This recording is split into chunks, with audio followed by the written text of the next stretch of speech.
we had everything going against us. Yeah, we were young, we were broke, we didn't know anything about business. We literally started from nothing. We were never supposed to make it. Hey, what's up, guys? Welcome back. Welcome to episode 30, Yes. I think, 30. of Win Anyway. Mm-hmm. And we're excited about it. 30 episodes now. We just found out we accidentally didn't upload one on Apple. Yeah, so if you are listening on Apple, check back soon because it'll be released on there soon. You can find out which one we're missing. I don't know Yes. yet either. You could go figure it out. But I know we skipped one, although it is on YouTube.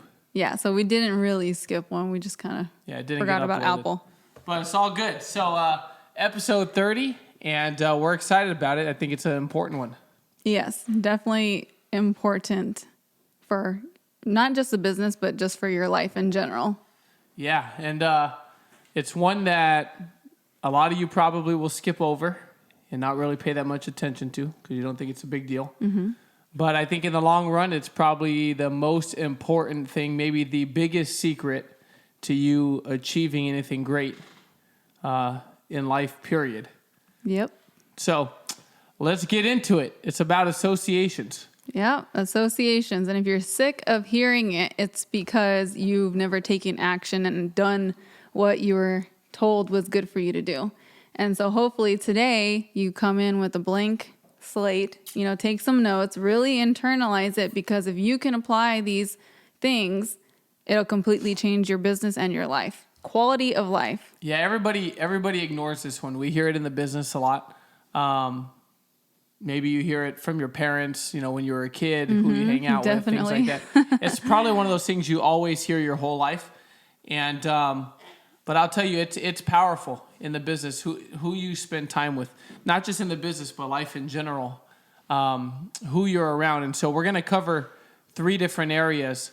This is something that if you took a snapshot of my friends before business, my friends in the beginning of business, my friends a couple years into the business when we first hit $100,000 a year, my friends at $250,000, my friends at $500,000, now our friends now plus.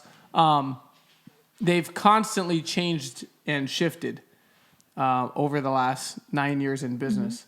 Mm-hmm. And we're talking even in the business. Yeah. Even in the business, there are people that, I don't know, maybe you should hang out with, and then maybe people you should limit.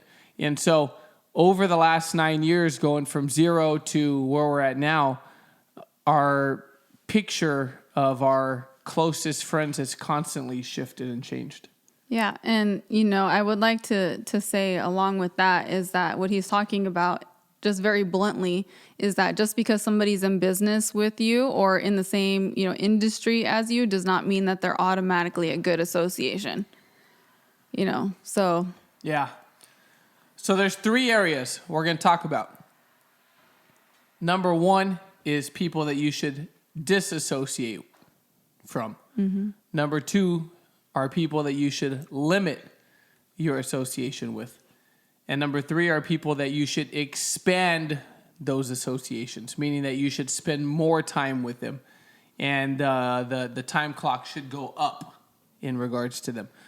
But the first step in this is to really evaluate who your associations are, period. Yeah. And so I would say start out by writing, the top 5 to 10 people that you spend the most time with. Right. So just in general, by the way, not just in the business. Right. Yeah. Not just when you're at the office, just your life as a whole. Your life as a whole. If you know how on your, phone, I'm sure Android does this too, Apple, but it shows you how much time you spend on each app. Right. If you could do that and break it down for people, whether it's talking to them via text or on the phone, Snapchat, in person, at the office, at home, at church, wherever, just break it down, make a list in order of who you spend the most time with and, all the way down. Yeah. If you do that, you're going to start to get a little snippet of maybe, why you feel the way that you feel, but that's the first thing is you have to know. You have to know with clarity, okay, these are the people I spend the most time with, just in general. And it doesn't mean that you're sitting next to them, okay? It means that, like Ronnie said, you're talking to them. They're the people you associate with. They're the people you You text the most, you call the most, you Instagram the most, whatever. Yeah, if they're on your Instagram feed and they post 10 times a day, guess what? They are feeding into your mind. So that's another person that you have to kind of evaluate. Are they adding value, or is it giving me a negative feeling?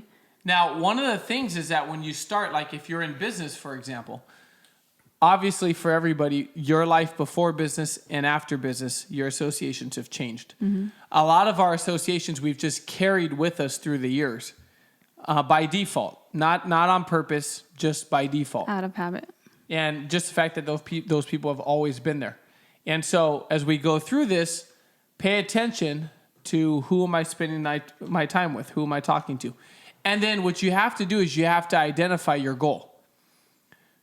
If you want to make a 6-figure income, these associations affect that. If you want to make a couple $100,000 a year, $500,000, $1 million, $2 million plus a year, your associations affect that. Your associations affect your happiness. They affect your stress levels. They affect the size of your thinking and your identity and the vision for the future and all those things because they're feeding into your brain. So let's go through it. Let's talk about number 1, disassociate. Yeah, disassociating. And a lot of you guys don't like this right off the bat because you're people pleasers. You don't want to ruffle anybody's So what's feathers. a people pleaser? It's just you are so concerned of how they're going to think of you, and you kind of gain your own self-worth from making people happy with you. Does that make sense? So a lot of you guys are people pleasers, so you don't want to ruffle anybody's feathers, so you feel like you have to maintain some of these relationships that really aren't adding any value to you. And whether they're, friends from, high school or acquaintances or, people in the office or, ex-coworkers, whatever the relationship, family, some of the relationships just are doing more harm than good. And so when you're making that list and you kind of evaluate the relationships you have with people, there are some people that you're just going to need to cut out. And these are people who are very, against you growing. Maybe they want you to stay the same. They don't like that you're changing. They're telling you negative things every time you see them. Like, oh, all you care about is money. All you care about is yourself. You're just worried about hitting your own goals. You never hang out with us anymore. You're just a different person. If you've heard those things every single time you talk to them or interact with them, then this is maybe a person that you should disassociate from, because it's adding zero value to your life. It's also sometimes going to be people that, because you mentioned family. Now, sometimes you can't completely disassociate from family, but sometimes you can. Mm-hmm. And it's not always going to just be people. A lot of times we call them haters. Okay, no. They're not just haters. It's people sometimes that are negative. They're negative. They have a very negative outlook, not just towards you, but life in general. Themselves, yeah. Just life in general. If everything that comes out of their mouth is negative, a complaint, they find the negative in everything. They find problems even when problems don't exist. They create problems. They thrive off of problems and negativity. There was a study done called the Framingham Heart Study that was done in Massachusetts. And what it said was that the emotions of the people you spend your time with are contagious. And so since 1948, they were studying and collecting data at this facility, this medical facility. And what they said is that for every happy friend that somebody has, they have an 11% greater chance of being happy personally themselves. For every happy friend they have. So if I have 5 happy friends that are genuinely happy, I got a 55% greater chance that I'm going to find happiness myself as an individual.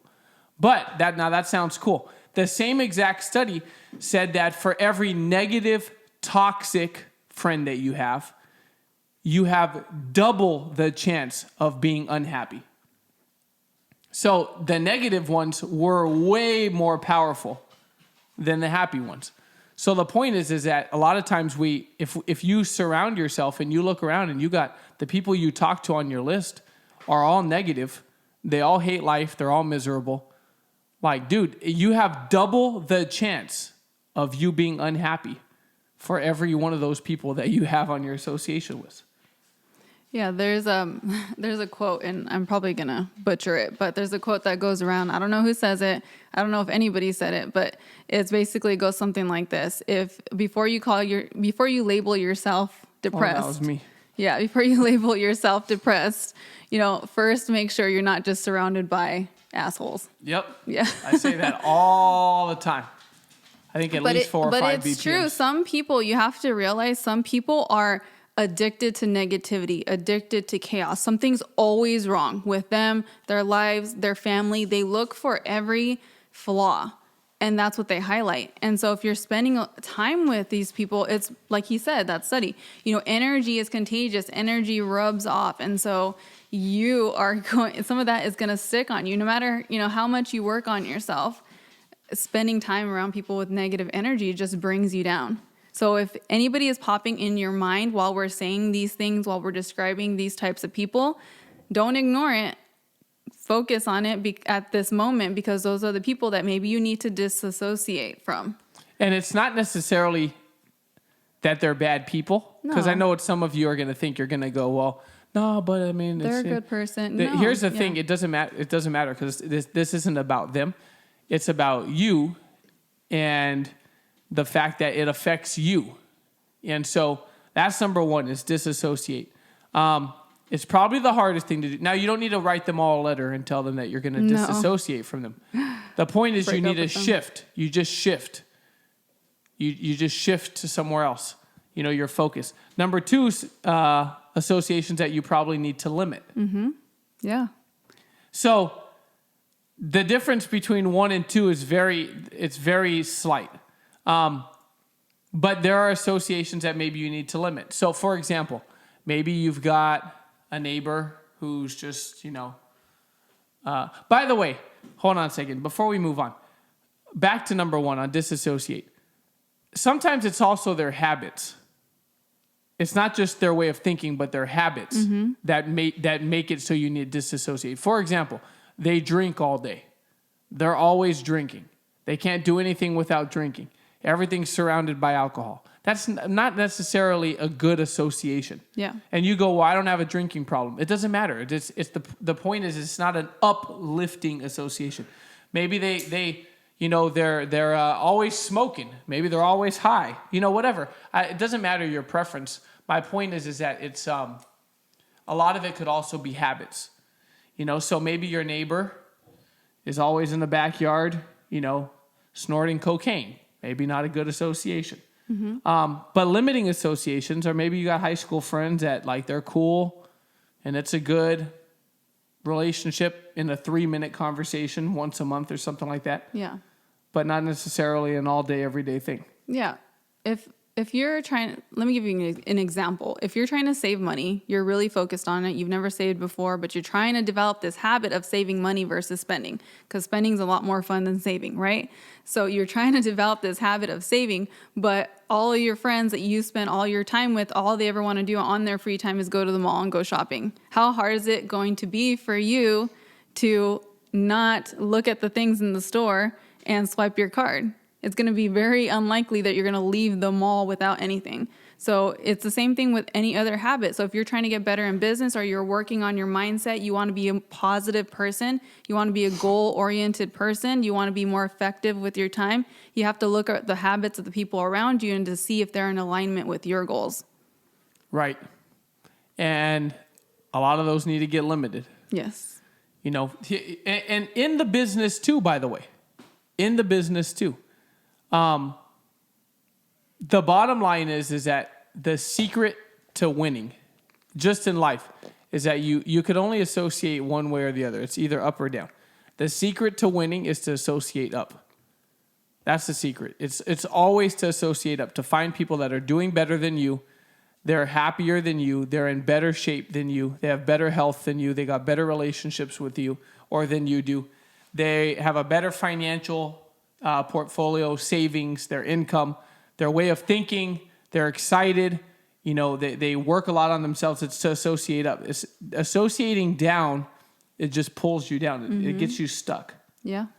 You get stuck. If you make $100,000 a year and all your buddies make $75,000, it has nothing to do with them as people. But the reality is your income's going to get stuck. Yeah. Why? Because you make the most money. You know, you're the big dog on campus. And because you make the most money, you get stuck by default. Now, if you make $100,000 a year and all your buddies make $500,000, your income's going to grow. They ain't going to go down. Yours is going to grow. You're going to because you're going to be uncomfortable. It's going to challenge you. It's going to excite you and inspire you to where you go, man, I got to get to the next level. I got to get to the next level, man. They got more money saved than me. They're making more than me. They're doing better than me. You know, and so a lot of the associations that maybe they're not bad, they don't hurt you, but they don't help you. Those are the ones that you got to limit. You got to shrink. Mm-hmm. You call them on their birthday. Tell them how much you appreciate them. Send them Merry Christmas, Happy New Year. Invite but them you're to not church going with out to you're not going out to the bar with them.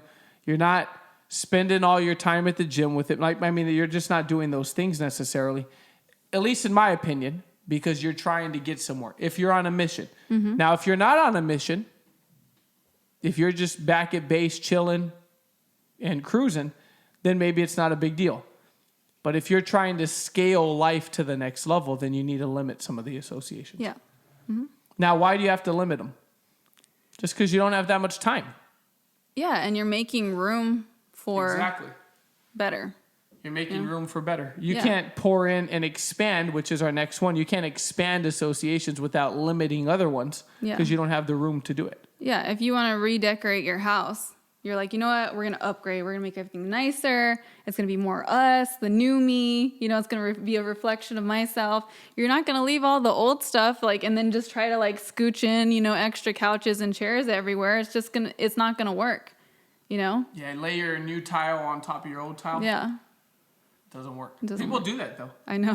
I've seen that. I've seen that. I don't know. It's even better when they put the new carpet on top of the old carpet. Yeah, no. If you have cats, don't do that. Let's talk about the biggest one. That's actually probably not the biggest one. The first two are the biggest ones, but let's talk about the exciting one. Yes. Which is the associations that you want to expand. Mm-hmm. What's that mean? It means that you want to associate up and kind of grow into those new relationships and those new friendships. So in the business, one thing I get asked a lot from my own team is, who should I try to associate with this year? And the funny thing is a lot of times these are people on our team that are our leaders that don't even associate with us. And so I'm like, well, the first one would be to start right above you. You know, that'd be the most obvious answer. But so that's refer for you to too. the other episode where we talked about being parent deaf. Yeah, that's for you too, because I know we're going to get that question. Well, let's, associate with us. And this is us, associating with you, by the way. But yeah, look up, because I get asked a lot, like, who should be my coach? Who should be, who should coach me? It's the person above you who has a ring. Right. So your SMD, your CEO, look up. But you're parent deaf, which is why you don't do that. Yeah. You got to go find some mystery potion somewhere else. Listen to the other episode. So how to leverage your coach correctly, all that stuff. But expanded associations are the ones usually, you start with who's your SMD, who's your CEO. You go, well, I don't really like them. They're not that good at the business. Okay. They make more money than you do, more than likely. So that's a good place to start. But these are just people that are winning. People that are respected. They do it right. They have a good reputation. They have the kind of business that you would want. People that inspire you. Mm-hmm. They encourage you. Now, obviously, from a distance, other people inspire you that aren't necessarily, your coach, your personal mentor. But you got to find people that inspire you, that they light that fire in you to go do more. Those are people that you should expand your association with. But the first one should be your coach. Yeah. And the way you do that is by saying, hey, how can I start some sort of accountability with you where I'm accountable? Like I do an accountability call every single Friday with Dan. Now, I don't want to do an accountability call every Friday with 180 people on the team. But my point is that you earn those associations. How do you earn them? With results, with action, with activity. Putting some numbers up. Mm-hmm. nobody wants to invest into a dying stock, right? That's not going to go anywhere. So you got to earn some of your associations and you seek them out. And the first way that you expand the association is by expanding your accountability. You know, the time that you check in, when you talk to your coach, you have specific questions, you know, and you're giving accountability. This is where I'm at. What could I do next? What should I be doing? What am I missing? That's how you start to expand those associations. And then as you win and you start to have numbers behind you, you're qualifying for company trips. You're going bigger places where there are bigger people that are doing bigger things. You get an opportunity to associate with them. But the first place it starts is by you winning and expanding that association and relationship with your direct mentor. Yeah. And notice he said qualify. So you're earning these associations. You're not just asking for them. You know, you can't just message, you know, Penny Oy and say, hey, like, you know, I mean, you can, but I don't know the response you're going to get. You know, hey, like, I want to associate with you. Let me take you out to lunch.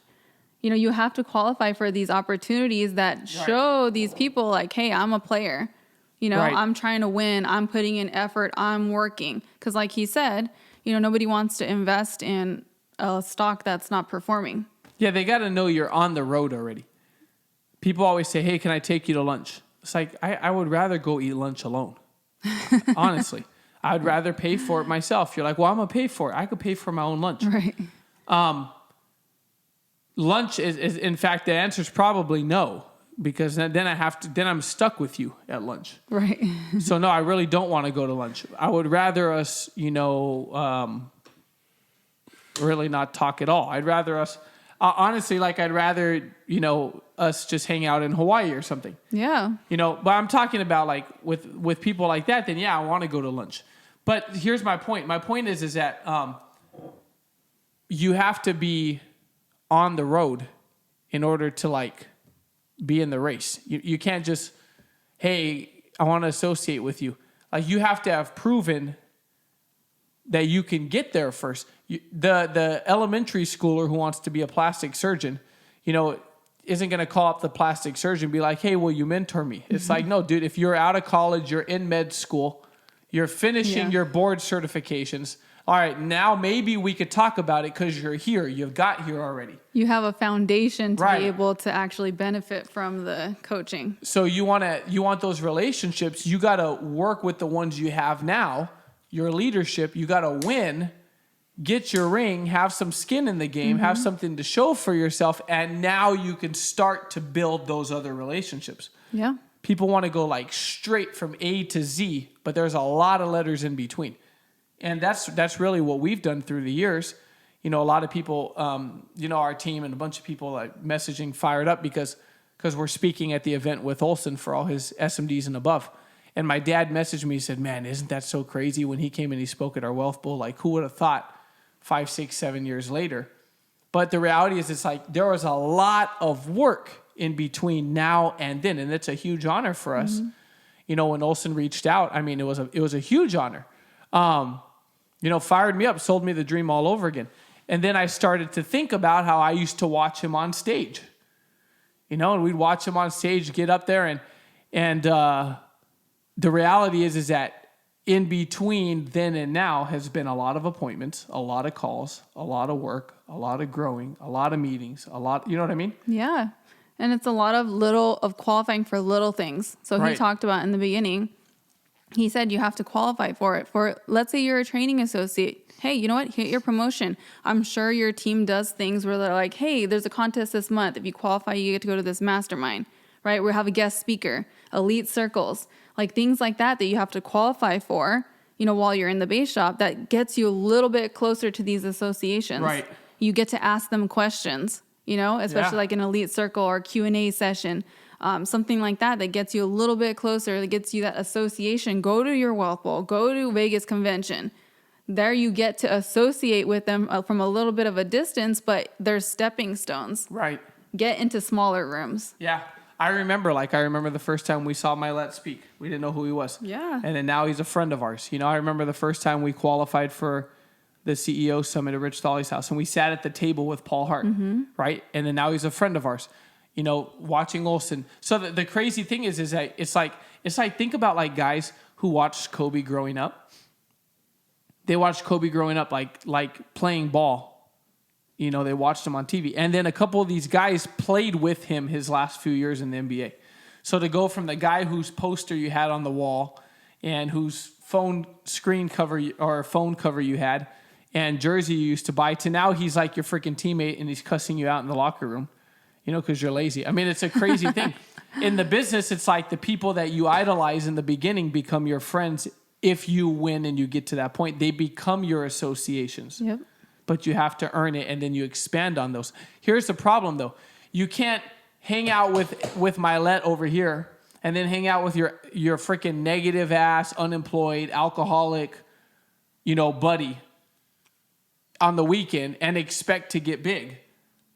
You know, you got to drop some associations and shrink the other ones way down and then pour all your time, effort, and energy into the ones that are going to pull you up. Mm-hmm. Yeah. That's the only way it works. Yeah. You're two different people when you hang out with those associations, you know? Yeah, I don't even know what to talk. Like, I have nothing to even talk about. With like I got one buddy of mine who was my best friend growing up. I just talked to him today because it was his birthday, and I wished him happy birthday. And like for a long time, we didn't really have a lot to talk about. Now he's started his own mortgage company. He's quitting his job next week. Just turned 27. So now, like today, we had a lot to talk about because we're talking about the name for his company. You know, that he's Terrastone is going to be the name of his company, his mortgage company. So we're talking about that and marketing and timing and office space and how he could lower his overhead and everything's online now and he's using Zoom and all these different, like we had stuff to talk about because he's winning. You know what I mean? So he's asking me for advice. Hey, what do you think about this name? What do you think about this? You know, but the reality is that, so that's an association. That's someone who's winning. But a lot of us, we spend so much time with people that just do such average stuff. And even if it doesn't directly hurt you, it just keeps you small because it allows you to stay small. Because it's comfortable being small. Yeah. Yeah. So absolutely. There's associations. Probably not going to be everyone's favorite episode. No, because it requires you to do something. Man, you could literally do it. This one combined with how to utilize your coach correctly and how to declutter. If you put these 3 episodes together, I mean, life would look a lot different in the snippet before and after. Yep. So it's time to put it into action. No more making excuses. Just go out there and do it. Honestly. Go out there and do it. And yeah, guys, we appreciate it as always. Yeah. If you're new and you're just watching with us for the first time, or maybe you just started in our industry and you just caught hold of our podcast, or your trainer just sent it to you, welcome. You know, we appreciate it. Yeah. This whole thing's about learning how to win anyway. So share it, spread the word. We appreciate always when you tag us on Instagram. And any topic requests that you have, drop them in the comments on YouTube. Thank you guys so much. We appreciate you. All right, y'all. We're out. Peace out. Boom.